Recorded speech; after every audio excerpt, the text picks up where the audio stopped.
Dentro del gobierno lo tienen por un hombre honesto, frontal y las bases del PSV le tienen aprecio. La oposición cree que su pensamiento político está desfasado de la realidad. Los que no lo conocen piensan que es un romántico sin remedio. Quizá la falta de matices en su acción política ha provocado que en 2 oportunidades haya tenido que salir del gabinete. Este es mi invitado de esta noche. Hay pleno abastecimiento de alimentos, eso lo podemos ver, han disminuido muchísimo las colas en los supermercados para la compra de alimentos, casi no hay.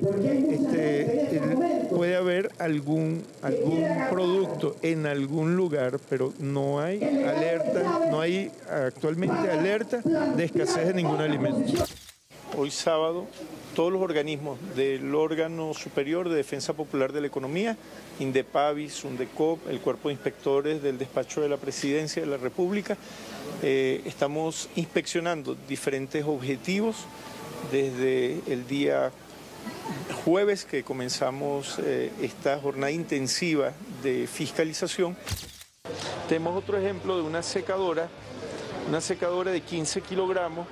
El precio para octubre de este mismo año era 39.990 y se había incrementado la misma secadora, o sea, en existencia, a 76.590. A ellos se les obligó a que a partir de esta fecha vendan la secadora en 39.990, o sea que cancelamos el incremento de precio por ser injustificado.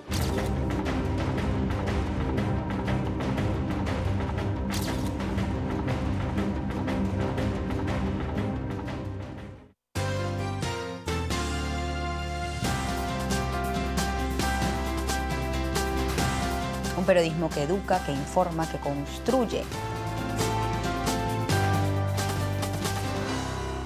El expresidente de INDEPAVI, Eduardo Samán, está esta noche con nosotros. Buenas noches y bienvenido. Buenas noches, Shirley. Gracias por invitarme a este programa. Un placer que usted esté hoy aquí en este espacio. Lo esperábamos ya desde diciembre, pero finalmente pues hoy se dio el encuentro. Vamos a comenzar precisamente con el anuncio que tuvo el presidente de la República en su memoria y cuenta en el Parlamento cuando anuncia la desaparición del INDEPAVI, el organismo que usted presidía. Usted días después puso en su cuenta de Twitter que eso era como ver morir a un hijo en sus brazos. Sentí dolor al leer esa expresión que tuvo usted. Aquí la pregunta es ¿por qué lo separan en segunda oportunidad del gabinete? ¿Por qué usted es puesto de lado? Sí, bueno, primero que yo quiero reafirmar mi condición de chavista y revolucionario, ¿no? Y por supuesto que yo no me siento de lado. Yo sigo en mi lucha desde otra trinchera. El hecho es que era una necesidad unificar las instituciones que están luchando contra la especulación y el acaparamiento. O sea, es una necesidad, había que ordenar la institucionalidad. Y la superintendencia, todos esperábamos pues, que se formara, o sea, crear un solo organismo para unificar dos, para no dispersar el esfuerzo que se estaba cumpliendo y además que se habían creado otras instancias como el Cuerpo de Inspectores del Despacho de la Presidencia y era necesario pues, poner ese orden institucional. Claro, lo que pasa es que el INDEPAVI fue creado en el año 2008 cuando yo era presidente del INDECU, se migró hacia el INDEPAVI, se integró la antigua ley de lo que era defensa de los consumidores y de los usuarios con aquel decreto, el decreto con rango, ¿no? que había creado el comandante Chávez acerca que era defensa popular contra la especulación, el acaparamiento y el boicot. Recuerda, ese fue un decreto que salió en decreto ley en el año 2006 y se fusionaron lo que es el INDECU, la vieja ley del INDECU con este decreto y nació el INDEPAVI. Desapareció la palabra consumidor de la ley, etcétera, y bueno, y la institución había nacido, pues. Claro, el ver desaparecer la institución, por supuesto que eso nos da sentimiento, ¿no? ¿Por qué? Porque nosotros le ponemos sentimiento a lo que hacemos. Nosotros no vemos esto como un cargo de 15 y último, que si hoy estoy aquí, mañana me nombran allá. No, nosotros le ponemos corazón a lo que hacemos. ¿Pero está adolorido con alguien? No. Por supuesto que siempre, o sea, la gente dice, bueno, que Samana está llorando, que lo sacaron. No, no. Bueno, primero que llorar es un sentimiento. Nadie nos puede prohibir llorar. Eso es un derecho que nosotros tenemos. Y si queremos llorar, lo hacemos, pues. Y a mí no me da vergüenza decir que estoy llorando. Por supuesto que a mí me duele la desaparición de una institución que yo vine a hacer. Y así como cuando me dolió muchísimo lo de las areperas socialistas, que eso fue una iniciativa, bueno, muy linda y todo lo demás. Y bueno, y de eso vamos a hablar. Pero antes de llegar allí, usted se define en la biografía del Twitter como una persona que es radical, pero no es ultraizquierdista. Y aquí me pregunto si usted considera que el gobierno no es lo suficientemente radical como usted quisiera, o usted es demasiado radical para el gobierno. Fíjate, lo de radical, lo de no ultraizquierdista se lo agregué, un agregado reciente, ¿no? Lo de radical lo aprendí yo con el comandante Chávez. Ser radical es ir a la raíz de las cosas, o sea, es apreciar las cosas, evaluar las cosas desde la raíz, o sea, no hacerlo de forma superficial. Se tiende a confundir el radicalismo, o sea, el ser radical, con una persona extremista, ultraizquierdista, o sea, es un calificativo que nosotros en la izquierda se lo damos a las personas que eran precisamente dogmáticas, ¿no?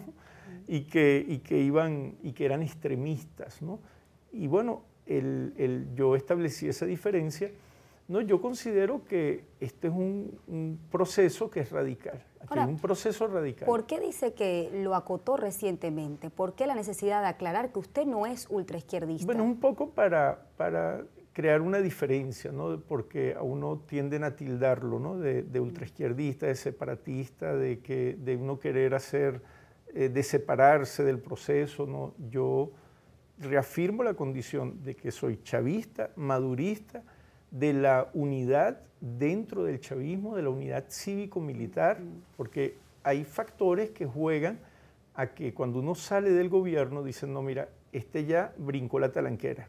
¿Tiene usted la credencial aún y la afiliación con la revolución? Claro, y además, y en la unidad, la importancia de la unidad en estos momentos. Este es un proceso que es muy largo y apenas comienza. Ahora, ¿se ha preguntado por qué, a pesar, como usted dice, que tenían la necesidad de fusionar todo lo que era la política económica, crear la superintendencia, por qué una persona que ha trabajado y que conoce internamente este organismo no fue incluido dentro del gabinete? Sí, es un derecho que tiene el presidente, es un derecho de trazar su estrategia y ese derecho no se le puede quitar. En verdad no tengo ningún reconcomio, simplemente yo expresé mi sentimiento porque, bueno, al terminar la institución, bueno, un sentimiento y es un derecho que uno tiene, pues, pero el presidente tiene toda la libertad de colocar las piezas que él considera para una determinada estrategia. Usted hablaba de los dogmas. ¿Usted cómo describiría su pensamiento político? ¿Socialista, comunista? Sí, yo soy comunista. A mí no me da pena decirlo, ¿no? Yo creo en el comunismo. Es una forma. Lo que pasa es que las personas, cuando uno habla de comunismo, creen que eso es, que eso es algo malo, que eso es comer niños, etcétera, ¿no? Es una forma muy avanzada, es una sociedad muy avanzada, es una sociedad ideal a la cual nunca se puede alcanzar esa sociedad, pero uno siempre la tiene como referencia para avanzar hacia allá. Es una sociedad donde todos recibimos de acuerdo a nuestra necesidad, ¿verdad? Y damos de acuerdo a nuestra habilidad. Ese es el principio, esa es la máxima del comunismo. Y cuando hacemos eso, donde todos debemos recibir de acuerdo a nuestra necesidad y vamos a trabajar no por un salario, sino porque queremos trabajar y damos de acuerdo a nuestra habilidad. Es decir, si mi habilidad es barrer, bueno, barro. Si mi habilidad es ser parlamentario, entonces, bueno, si mi habilidad es dar clase, doy clase. Si mi habilidad es trabajar como obrero, bueno, trabajaré como obrero, pero no es que uno va a trabajar por un salario, ¿no? Y que va a recibir, porque la gente cree que en el comunismo todos reciben por igual, no. En el comunismo todos reciben de acuerdo a su necesidad. ¿Ve? Fíjese que hay dos cosas que me han llamado la atención de lo que hemos conversado. Usted dice que es radical, es una persona que se va a la raíz, pero también un radical pudiese ser una persona que no mide los matices. En el caso, por ejemplo, de la decisión que se tomó con la ofensiva económica, donde hubo que controlar los precios, donde también se combatió o se combate con el especulador, me preguntaba por ese matiz precisamente de ese presunto especulador. Realmente en Venezuela, y según su concepción, ¿hay especuladores, saboteadores de la economía o son víctimas de una política cambiaria controlada? Eso me lo va a responder al regreso, y eso precisamente con relación a los matices. Hacemos una pausa y ya volvemos.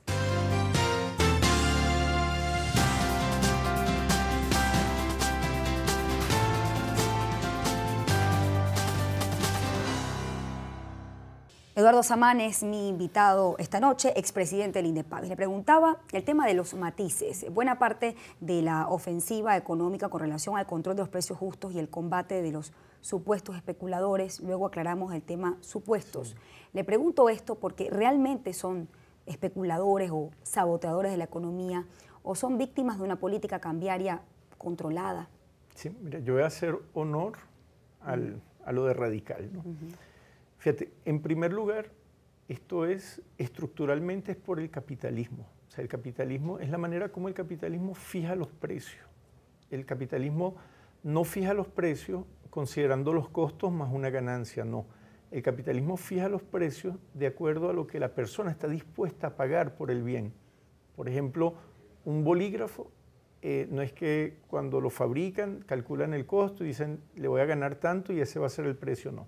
Ellos dicen, colocan un precio, 5.000 bolívares. ¿Hay alguien dispuesto a pagar 5.000 bolívares? No, entonces lo bajan a 4.000. ¿Hay alguien dispuesto a pagar 4.000? Sí, entonces ese es el precio.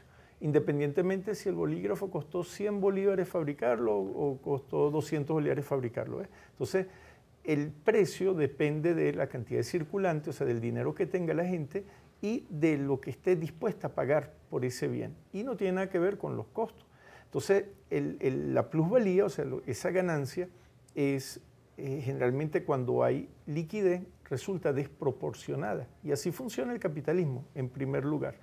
Entonces, el capitalismo despoja a la gente de su trabajo, no solamente en la fábrica, porque trabajan 8 horas, de las cuales reciben solo un salario y la plusvalía se la apropia el dueño del medio de producción, sino que también despojan a la gente de su trabajo a través del intercambio. Cuando nosotros cambiamos una quincena de salario, o sea, el trabajo de 15 días, por un carrito de supermercado que el tiempo socialmente necesario para elaborar esos bienes es de una semana. Entonces estamos cambiando trabajo de 2 semanas por el trabajo de una semana, o sea que nos están quitando una semana de trabajo. Ahora, pero aquí la pregunta es por qué usted no cree en el juego de la oferta y la demanda, porque en un mercado o una economía donde hay apertura de mercado y se mueve la libre competencia, el mercado mismo obliga al que especula o al especulador a fijar su precio, a regularse. Sí, fíjate que eso es una falacia, lo de la libre competencia. Fíjate en el caso de la renta, ¿no? Cómo nos quitan el trabajo a través de la renta. Un local comercial, que es una barbería, que paga 35.000 bolívares mensuales de alquiler, un local de 100 metros cuadrados. Esa barbería necesita hacer 500 cortes de cabello para pagar solo el alquiler. O sea, el dueño del local despoja tanto al dueño de la barbería como a los empleados de su trabajo a través de la renta. Y bueno, y la renta la controlan los latifundistas urbanos, o sea, los dueños de los locales comerciales, que no son, o sea, que es el dueño del terreno, ¿no? Y es un problema que viene del sistema social anterior, que es el feudalismo, donde el rey antes, que era el dueño de la tierra, obligaba a los campesinos a trabajar. Ahora, pero ¿cómo se protege ese empresario, ese comerciante de la inflación? Una inflación que finalizó en 56% y que cada vez aumenta. ¿Cómo se protege? El comerciante es el que provoca la inflación. O sea, porque si ellos no tuviesen esa práctica de hacer incrementos injustificados, la inflación no se da. Acuérdate que la inflación es el resultado de los incrementos, o sea, del cambio de precio. Porque el comerciante dice, no, es que yo el mes que viene lo voy a comprar más caro y entonces le aumento el precio. Resulta que aumentándole el precio provoca la inflación. El comerciante tiene que venderlo al precio que él estima. Si el mes que viene más caro, bueno, para eso existen los bancos. que tienen que inyectarle capital al establecimiento. Bueno, para no, eso no sirven los bancos, para eso fueron creados los bancos. La regulación de los precios, la fijación de los precios justos, ¿ha traído escasez y desabastecimiento? No, no es cierto que el regular el precio es producto de la escasez. O sea, la escasez tiene una serie de factores, tienen que ver con la producción, con la disponibilidad del bien, ¿verdad? Con la manera como se trae, cómo se comercializa, el hecho, por ejemplo, que nos ha traído escasez, lo que es el contrabando de extracción, la migración de los bienes hacia mercados paralelos, ¿verdad? Y su venta con sobreprecio en mercados paralelos, cosa de la cual nos tenemos que cuidar muchísimo este año, sobre todo, porque el hecho que se generan mafias, que no estoy hablando de los boneros, ¿no? Son mafias organizadas que tienen locales, por ejemplo, esto de mercadolibre.com. Tú vas a buscar un repuesto de un vehículo y no lo consigues, pero te metes en internet, en mercadolibre.com, y resulta que consigues el repuesto a un precio mucho mayor. Igual sucede con una batería para un carro, igual sucede con un teléfono, con una lavadora, etc. Entonces se generan mafias, eso es un proceso que se dio en la Unión Soviética. Cuando empezó a haber limitación de bienes, fugaban los bienes hacia mercados, o sea, hacia mercados paralelos, lo que ellos llamaban mercados negros. Y ahí se vendían a precios mucho más altos. Esas mafias que manejaban esos mercados paralelos, luego hasta se hicieron del control político del país, y que es peligroso porque esas mafias se hacen muy poderosas económicamente. Ahora, fíjese, hay por lo menos una buena parte de la población que se pregunta si el modelo es exitoso, ¿por qué hay colas de gente, de ciudadanos, de venezolanos, esperando que llegue 1 kilo de azúcar, 1 litro de leche, un bulto o papel toalé, papel higiénico? ¿Por qué si el modelo es exitoso los venezolanos tienen que hacer cola? ¿Qué ha fallado? ¿Usted ha hecho una revisión? Eso me lo responde. Regreso, hacemos una pausa y ya volvemos.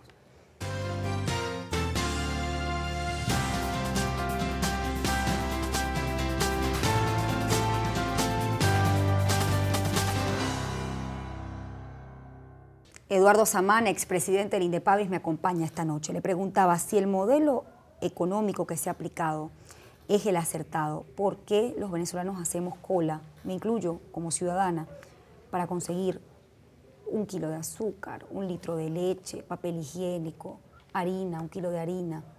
Sí, y lo puedes conseguir porque es accesible, el precio es accesible, es un modelo humanista que pretende brindar accesibilidad. O sea, fíjate, este es un proceso político que está amenazado por las transnacionales, por los monopolios, por el gran capital. Y ellos, cada uno hará lo que puede para sabotear este proceso. Fíjate, hay 40 empresas multinacionales que controlan la totalidad del comercio de los alimentos a nivel mundial. Hay monopolios nacionales. La Polar es un monopolio con la harina de maíz precocido, o sea, eso no lo pueden negar. Ellos manejan casi el 80% del mercado, ¿no? Y ellos, bueno, por supuesto que imponen sus condiciones y son responsables también de esto del tema del abastecimiento, porque ellos tienen el control de la producción de la harina de maíz precocido. Pero también el Estado tiene al menos 44 empresas que tienen que ver con los alimentos. De hecho, en el 2008, si mal no recuerdo, el 98% de ese sector lo controlaba la empresa privada y no había fallas de abastecimiento punto de la escasez. Ahora, a pesar de que tienen la producción de 44 empresas, un 51%, 55% del mercado de alimentos, vemos que no abundan esos productos en los anaqueles y que muchos no se consiguen. Sí, pero el asunto es el precio. Es la responsabilidad. El precio es accesible. Fuimos golpeados por una serie de mafias que se dedican al contrabando de extracción, sacan los productos de las fronteras, ¿verdad?, para venderlos, y de eso hay muchísimas pruebas, pues, de cómo las mafias sacan los productos de la frontera. Eso afecta tremendamente la disponibilidad de los alimentos.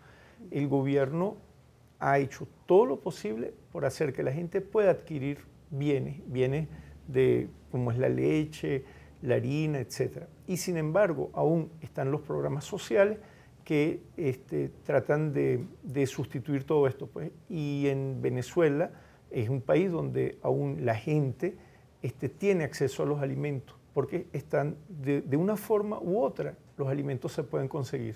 Usted formó parte de mucho tiempo del INDEPAVIS. Uno de los derechos del consumidor no solamente es que consiga el producto si es que lo consigue, sino que además tenga la oportunidad de escoger.